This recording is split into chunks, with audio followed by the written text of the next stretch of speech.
All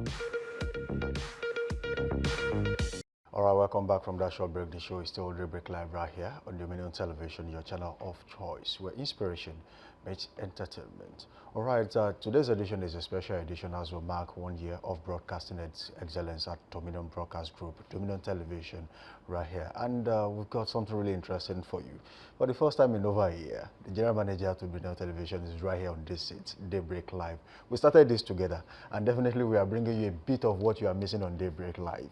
Okay, so there is a lot to discuss, and the topic this morning goes beyond just rhetorics. We are talking about broadcasting excellence, and where were the challenges? When she took over, what were the things she had in mind? Where are we, and where are we going?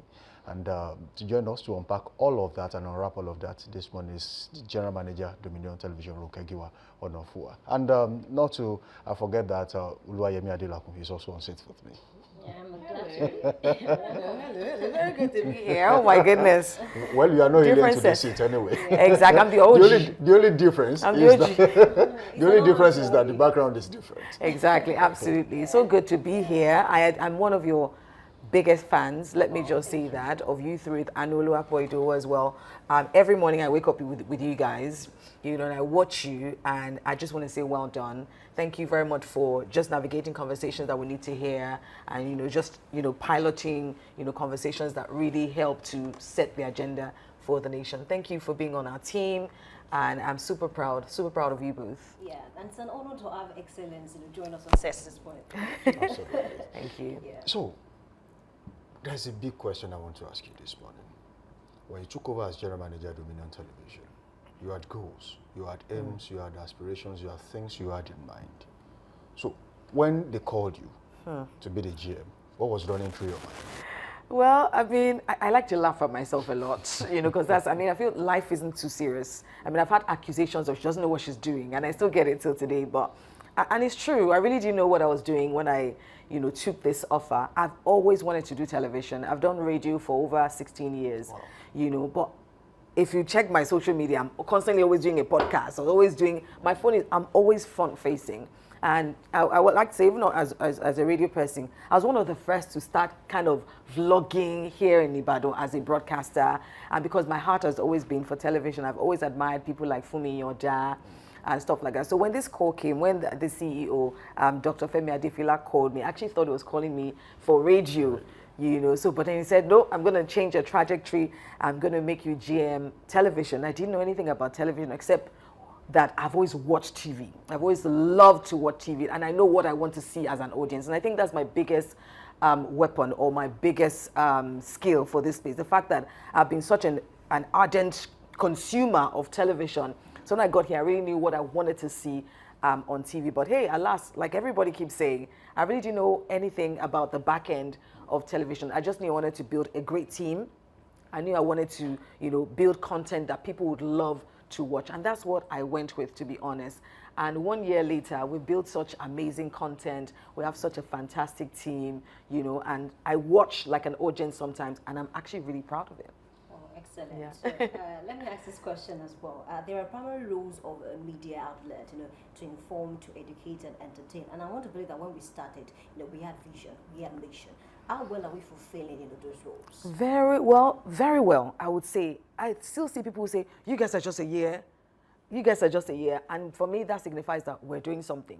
That means that we obviously don't look like the baby that we are. And we really are still a baby. All of us are still learning, And, for me, it's just being about putting out the right content, putting out the right thing. I think we have not done very badly about that as well. If you watch all of our shows, you see authenticity, throughout. You see that we're not looking to break the news. We're looking to be the trusted brand, be the trusted name that people can say, I want to hear the news. I want to know what's real and what's not, especially in this day and age of, trends and everybody trying to break the news and fake news. We don't want to break the news. We'll leave that to people who, don't mind breaking the news realizing that, and having to take it back. No, we want to be the trusted name and the trusted brand for everything truthful, honest, professional. That's an original. That's what we stand for. And I think that we're not doing too badly on that lane. When it comes to brand identity, it's one of the most difficult things to do, especially in broadcasting. Knowing what you stand for and staying true to it. Because over time, things will come that will make you want to shift from that particular area. So how have you been able to manage branding, identity, and content creation altogether? Absolutely. I mean, when we started this, I mean, the CEO and I had sat down and, we talked about who we represent. And the good thing is, I think, is actually real easy for us because, I mean, we're maybe, just one of the very few TV stations in Ibadan. And so I know that one of the things I wanted to do was be the brand that people say, oh my God, in Ibadan. Because I've always gotten, even as a person, oftentimes when I go to Lagos, because people sometimes associate Ibadan with what is something local. Okay, exact, something not up to and there's nothing excellence. wrong with local. Yes, less than excellent. And I've always gotten that, and even in my career personally, that's always what I've always represented. That, oh my God, it's excellent, and I still live here. And I wanted to create something excellent. And thank God. Has anyone asked you, oh my God, with this talent, what are you doing in Ibadan? With this, if I had $1 for every time I I heard that, I'll be a billionaire by now. That with this kind of talent, you should be in Lagos. With this kind of talent, you should be global. And I feel like even everything that's global started locally first. Absolutely. And that's why I'm trying to change the narrative that there's actually nothing wrong with being local. Because one of the things we also want to do here is to tell the story, tell the Ibadan story, tell the Southwest story. And I think that's the passion behind even creating this kind of place in Ibadan. Because our chairman, Bishop Felix Owolabi, could have situated this in Lagos. He really could have. But he wanted this here in the Southwest because to tell local stories, to change the narrative about what's happening here in Ibadan and in the Southwest. And I really, I'm in agreement with his dream to tell the local stories, to showcase people like you who live here, who speak excellently, who think excellently. Because actually, I think it's just a fallacy to think that people in Ibadan are less than excellent. Even people that don't speak English, they reason very deeply in Ibadan, if you agree with me. Very intelligent people. The first university started here in Ibadan. So even people that you think are local, they reason deep in this city. I want to showcase that. We're tired of the whole, yes, there's something good about talking about the cosmopolitan cities and all of those things, but let's talk about our culture. Let's talk about, our roots. And I think the world is really thirsty to hear such stories. Yeah, great stuff. So I want to ask you now, what sets us apart from other TV stations, not just in Nigeria, even outside of Nigeria? Because at the end of the day, what we do is to educate, inform, and entertain. But what are the things that you've been able to notice that, when it comes to this, you really find it here? Dominion TV. Absolutely. Our people, number one. Our people, because there's no station without our people. And our people are basically what represents, what determines what the culture, what the place feels like. So our people, and I always say that we're very blessed to have recruited and have the best, team, the kind of people that come our way. I don't know, we just have a very different vibe here. I've been to other stations, I've worked in other places, but we have a different vibe here, which I love. So I would say, number one, what sets us apart is our people. We have very intelligent people. I mean, if you listen to Daybreak every morning, you get the news, you hear, very cerebral, conversations. Our people, I always keep saying, and I always keep championing our people. And what sets us apart also, our studios. We've been having schools actually pay to have excursions here, and those are one of the pillars that we actually use as our financial income, because this is something that people don't see often here. So if you come to our studios, for example, it is first class. Our studios, people come here and they are just in awe. We've had schools who bring their students here, universities bring their students here, secondary schools. So that sets us apart as well. We have a studio that people can also use to do their podcasts and stuff like that. So number one, I would say, is our people. Number two, when people, no one has ever come to Dominion. Oh my goodness. Ofino is, I'm such a huge fan. I'm such a huge fan. I like that he's grown such a huge, fan of audience around there, because, Ofino is a character. And oftentimes when I hear him, you have to listen, because obviously there's a lot of drama around Ofino. But beyond that drama, there's a lot of a lot of sense in what he says. So I like his combination of very dramatic, but also very, very sensible. So there's a lot that sets us apart. I think that we have a culture that's really, really healthy to an extent, you know, and we're building something that gets healthier and healthier, and I'm very proud of it. So speaking of culture and building a community, you understand that broadcasting has gone beyond just doing it as it comes. You have to build a community of people who consume what you produce, just like in other fields. So what exactly are you doing to build a community of loyal viewers and listeners of Dominion Broadcast Group? Thank you. I mean, for us, the best way to build a community is by being authentic. That's something I've lived all my life, you know. And obviously, especially in this day and age of social media, you have to marry the two. You know, so a lot of people are very talented, but it's like winking in the dark. They're not building a community online. Now, whatever you're doing and is not married to social media, unfortunately, it's like winking in the dark. So that's one of our strategies. We're really using social media. And that's why I'm really glad for the kind of aesthetic environment that we have as well. You have to build a community online. A lot of people, if you ask people, when was the last time you sat in your home in front of the TV to watch? So I say that, I mean, we have a lot of audience on YouTube. We have our audience on Facebook, and I'm proud of that. Even though, I mean, very soon, now we're being, uploaded on Evo TV, which is a satellite platform, and we're going terrestrial soon as well, which is a big announcement that, you know, we're happy, you know, to share that we're going terrestrial. You're going to be able to watch us from your homes, from the comfort of your homes. From the comfort of your homes. Right now, you can watch us on Evo TV, which is a platform that's a satellite platform as well. However, those things are good, and it gives you some sort of leverage. However, being on YouTube, where everyone's got their phone and everybody's watching, you know, from their tabs and their laptops. I watch you guys a lot in my office, on my laptop. You know, so building a community is marrying social media with whatever it is you're doing. Putting yourself out there. It's important to be visible to the people that actually will watch you, and knowing your demographic as well. Right. You know, we have a wide range of, you know, content. You know, so when I look at your designed for different categories. Exactly. When I look at your content, for example, I see young, upwardly mobile people, maybe people in their early 30s, late 20s, who are listening to you, because you guys are young people as well, who are talking about serious things, you know. And for me, you represent the kind of people, young people that are out there, that are not the lazy youths, that are willing to actually dive deeper into stories and think deep, who have critical thinking skills.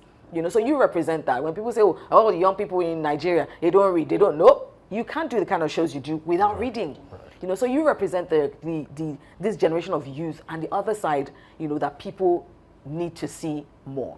So you mentioned something, Yemi, very quickly. You mentioned something about winking in the dark, knowing the kind of audience you are putting your content out there for. Yeah. And that has been one of the misdeeds of so many media houses. Now that we know exactly what we are doing and where we are going to, is there a benchmark of what you intend to achieve? Because a year ago, you knew what you wanted to do. Yeah. The next 1 year, what exactly are you looking at? And what are the objectives, the goals that you have set? They might be lofty, they might be high. But then, what exactly are we looking at? They are high. They are very high, because I'm one of those people that I'm my biggest critic and I'm my biggest fan as well. So I'm always, and like I said, I've consumed so much TV that I know what I want to see. You know, like I said, we're not doing badly at all. And for a one-year-old station, I mean, we're doing all right. But I'm not okay with all right. You know, so for the first 1 year was for us, you know, just establish ourselves, put ourselves out there, establish great content. And now I really want us to do a lot of, you know, collaborations. I want us to go higher, dominate globally, you know, and even locally. So I want us to dominate in that we're going up and we're going deep as well. Just, I mean, like a tree. I want our roots to go deeper. As it grows taller. Absolutely. And then, of course, our leaves to now go just like a tree. I'm making that example because, you know, a tree, as much leaves as a tree has, it depends on how rooted it is. Right. So as much as I don't want us to just think about just going out there, you know, being more visible, I want us to also, you know, sort of just go deeper. And also get more rooted in our culture. So for me, this second year, I mean, we've talked about the first year being, you know, just gaining ground and just landing here. Second year is, you know, getting our roots to go deeper as a station so that our leaves will flourish, you know, some more. And of course, getting our names out there, being, you know, partnering with other brands, because we can't create, I mean, 100% original content, right. But being the station that other independent producers can say, I want my content on this platform. So we're getting there, and there's a lot of work to do, because trust me, I never shut down my tab. Even when I'm home, I'm still thinking, okay, how can we make this work even better. So, but I know that this year I'm very hopeful and I'm very positive that with the team that we have, we're going to, attain even greater heights. Great. So, I want to take this question from the topic of the day, beyond broadcasting. The kind of conversations that we have, on this platform. I mean, I watch some shows with TBC. You talk about lifestyle, controversial issues. Talk about sport, even the religious programs. Those kind of conversations, how are they shaping the society? Talk about leadership, accountability, even youth thinking. Absolutely. I mean, let's look at TBC, for example. It's the show, one of the shows that I host. It's called The Big Conversation. And for us, it's not just about just coming to talk. It's about coming to impact people. And I think even on your show as well, those are some of the things I feel like we need to think about ourselves as a society, because I think the media has such a huge power, and we need to recognize that power, or else we're really going to lose people. We're gatekeepers. So the kind of things we do can actually reorientate people, can make people think differently. So one of the reasons on TBC why I brought on even the kind of women that we bring on is to show the different kinds of women. So at least out of the 13 women that we have coming in every week, at least you identify with one person. And I also wanted to show that there can be beautiful women like this, who have businesses that are doing very well, who are intelligent, who can be your role model, who you can say, I want to be like Ebun, oh, I want to be like Osare, I want to be like Ewa. So each of them represents a woman that maybe you out there can feel like, okay, so instead of a girl going out there to do some nonsense, in the name of trying to make money, instead of a girl going out there saying and using somebody else as their representative, somebody else who's perhaps not a good role model, there are good role models here. And we talk about real life issues. And we're also very open and very transparent, even about some of our issues, which is one of the things I like. So in that, you can see that we've built it. I'm a general manager today, but I know what I had to go through. Thankfully, it's all been legal. Nothing illegal to get to where I am. So at least a girl out there doesn't have to feel like, oh, I have to sleep with people to get to the job. Oh, I have to do this. Nope, you don't have to. Because if I didn't have to, you don't have to. So for me, it's about just being authentic, sharing, things that help change people's mindset. Because there's a lot of people on blogs now, but with what we're doing, we want people to listen to us so that it really can change their mindset. It's a big part of this question. Sorry. Yeah. For the generations to come now that will go back to this, content and what should they expect? Really? They should expect continued realness. I mean, I think even shows like E+. They are young people. I love that. I call them the coolest kids on the block. They are young people who can, who are real, who you can just see are just having a great time working. So you can expect realness on this platform, even on Daybreak. I see you guys all the time. You can expect realness, authenticity. You can expect that we're critically thinking and doing the work to also present facts to you, so that when you're here, when you're watching us, you know that you're rest assured that I'm hearing was right, and I'm also seeing realness at play. Okay, just before we go, if you were a politician and I'm to design a flyer for you, probably your tagline will be less do more, because you're one of the advocates of always wanting to do more. You can do better. Let's do this. Okay, so I want to I'll quickly take that. Okay, when I start. Okay, I like it. One of the questions I want to ask you this morning, and lastly, before you go, is that you are one of those who believe that as much as people watch you on TV, you have to match that with physical presence. Absolutely. And you have been advocating for that, conferences and some other things like that. So what are we looking at in the year 2026, especially with the TBC conference coming up? Absolutely. Yes, thank you very much for that. And that's one of the things I'm very big on. And I've tasked everybody, because I think that when you're on TV, you're on radio, you have to find a way to connect with your audience in real life. To building a community. Exactly, which is what you're talking about when it comes to building a community. You can't just stay on TV. People love you. I mean, I see Yemi on TikTok, and I read her comments. I'm like, Yemi is a star on TikTok, because she has a huge following. But you have to find a way to connect with those people. Those people want to connect with you in real life, and that's why I've tasked everybody. You must have a real life, event. So for example, we at the Big Conversation have a TBC conference coming up on the 14th of March, where we're going to be inviting over 150 people to come, and then we're going to be giving grants to small business. It's going to be something called the Pitch Conversation. So we're going to select about a few small business owners. They'll come and pitch, and they're going to be winning 250,000 naira. Apart from that, we have some sponsors who are also coming on in the works. International sponsors have actually contacted us, and we just want to do something empowering. For me, it's not just about talk. I see a lot of people just talk, and talk is cheap. You know what they say. But going the extra mile to actually, just connect with the people, empowering the people. is so important for me. That's why I've tasked every show, even the sports shows, I've said, come up with an event where we invite people. And, you know, we do something. It can be like inter-house sports. It can be, I don't want to share some of our ideas because I know people will be stealing it. But, you know, even Daybreak, I've said, you know, come up with something in the town hall meeting, whatever. Connect with your audience because trust me, there are people who are willing to connect with you. There's a lot we can also do when we're not just talking and we're actually doing. We're a talk and do station. And so that's why for me, I'm always, you know, what are you guys doing? What's happening? What are you guys doing beyond your shows? It's so important because when you also connect with people, trust me, even your show, We'll go global. Okay, it's coming up 14th of March. 14th of March. Yes, week after International Women's Day. Yes, it's from 10 o'clock to about 4 o'clock. We have vendors that are here that will be selling. All of the women on the big conversation will be here. It's happening here at the Dominion Conference Hall, right here in Iyaganku. And it's just going to be amazing. We're planning it and we're so excited already because it's going to be everything. Okay.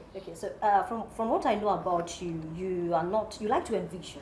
It's not just about the present. You like to see the future. So where do you see Dominion TV in the next 5 years? Because I think you have the capacity to bring out more from people. From what I've noticed. So where do you see Dominion in the next 5 years? Ooh, my goodness! And you're so right because people often tell me. Sometimes I have to remind myself to live in the present. For me, I never stay. Oh, we've done well. Okay, we've done well. Yeah. Moving on. I'm living in 20. I'm telling you, I'm living in 2030, where Dominion Broadcast is literally the station everybody wants to watch. Where people wake up in the morning. Because I remember as a little kid waking up in the morning to watch people like Fumi Yoda, you know. And so I see Dominion becoming the place, the station, the name, the brand where everyone knows, not just in Ibadan, but across the world. I see a brand where, you know, we're even inviting global speakers, international speakers are flying in, you know, to come for your shows. I can imagine if you're sometimes, you know, inviting people to your show now, they're thinking, do I know you guys? But trust me, in the next few years, they're going to be begging to be at the seats to speak to you guys. I'm seeing a Dominion where you guys are flying across the world and reporting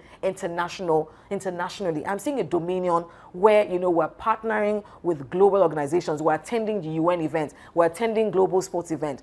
I'm seeing a Dominion where it's on the lip of everyone. Where you are now, even when we're not here, we're looking at it and we're looking at it so proudly.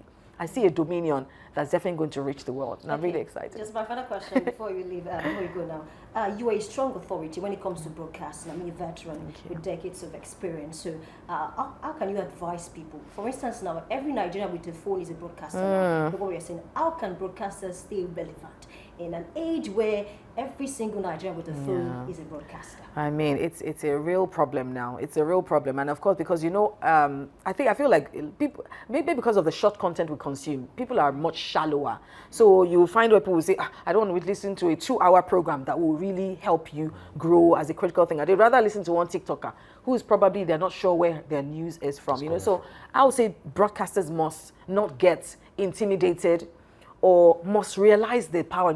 For example, a lawyer would not be comparing themselves with a quack.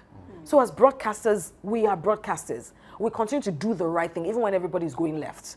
We continue to share the authentic and realness. We continue to be professional. You know, we're not trying to be who we are not. We are the standard. And I think I see broadcasters, you know, lowering the standard because people don't do this anymore. People don't do that anymore. Then they lower the standard. No, you are the standard. You are the template. So continue to be who you are because trends will come and go, but the template and the standard will remain the same. So I say broadcasters continue to grow, learn, unlearn. I'm not saying we shouldn't innovate because obviously we're in 2026. So you must marry what you're doing with the innovations with tech, with AI and all of that. But the standard and the skeleton that is broadcasting must remain the same. We mustn't soften ourselves or bend ourselves or squeeze ourselves because we're trying to compete maybe with bloggers or whatever. We must remain because, like I said, trends will come and go, but the template, the standard will remain the same. So we must continue to be professional. We must continue to evolve, elevate. That's one thing is key with me as well. Whatever it is that's happening, and right now I'm studying AI. Right now I'm taking courses in all kinds of things, you know. So because as much as I want to remain professional, I want to also embrace some of the new technology that's coming out as well. And I think broadcasters must always be ahead when it comes to things like this. All right, thank you, Ronke Giwa-Onafuwa, for joining us on this show this morning. It's been an eye-opening session with you, and definitely you have actually shown us the path forward for the next 1 year and even beyond. So thank you for joining us. Thank you so much for having me. Once again, I'm such a huge fan, and guys, I appreciate the work that you put in. Thank you. And of course, I want to take this opportunity to also appreciate our chairman, Bishop Felix Owolabi, for just creating this atmosphere where we can all thrive and do great work, giving us the best equipment. Because I mean, they say a laborer is worth his, his tools. We have the best tools to work. And I also want to appreciate my CEO, Dr. Femi Adefila, amazing boss through and through. I mean, I've never worked with anybody that's allowed me, given me or even when people go and tell him things about me, he believes in me, and I really want to appreciate him and thank him. I wish I could be half the boss that he is. If I can't be half the boss that he is, I know that I'm doing a great job. And thank you very much, because you all do the heavy lifting, and I want to appreciate all of you as well. Thank you for joining us. I would love to say this, that you inspire so much. I don't know how you do it. I was going to ask you what inspires you, maybe in another conversation. Yeah. Thank you so much for the support. Thank you. For staying with us tonight. Really nice to have you on this show, you. and definitely, one of these days you will come back. Yes. Because there has to be, this conversation has not ended. Yes. And over time, we have to continue to revisit what we've discussed here to see exactly where we are. Thank So you, Samson. Thank you, Yemi. Yemi. Yes, thank you, Yemi. Thank you, Samson. Thank you, Anu. I know he's not here, but thank you. Thank you. Right, And the team behind the scenes, oh my goodness. The cameramen, I must see, please. The cameramen, the directors. I mean, people see you guys. They don't see the amazing team behind that hold it all together. So thank you to all the people behind the scenes. Thank you so much for making this work easy for me, for us. All right, it's a fine place to leave this particular one this morning. We say thank you. We say a very big thank you to Ronke Giwa-Onafuwa for sharing her insight and giving the direction for the next few years to see exactly where Dominion will be. And as members of staff, we hold it there to make sure that these dreams are achieved, and of course, they are achievable. Let's go on a quick break, and when we return, the show continues. On the 14th of February, a vision went live. Not just a station, but a voice, a platform, a movement. This was the birth of Dominion Broadcast Group, home to Dominion 106.1 FM and Dominion Television. In just 1 year, we've recorded growth, built consistency, and connected with thousands of listeners and viewers. From powerful conversations to great music, politics to lifestyle. From entertainment to education, We've told stories that matter. we didn't just broadcast We created impact movements. and memories that last on the airwaves. Behind every sound, every screen, and every story is a passionate team committed to excellence. 1 year of impact, 1 year of influence, 1 year of purpose. This is Dominion Broadcast Group, and the journey has only just begun.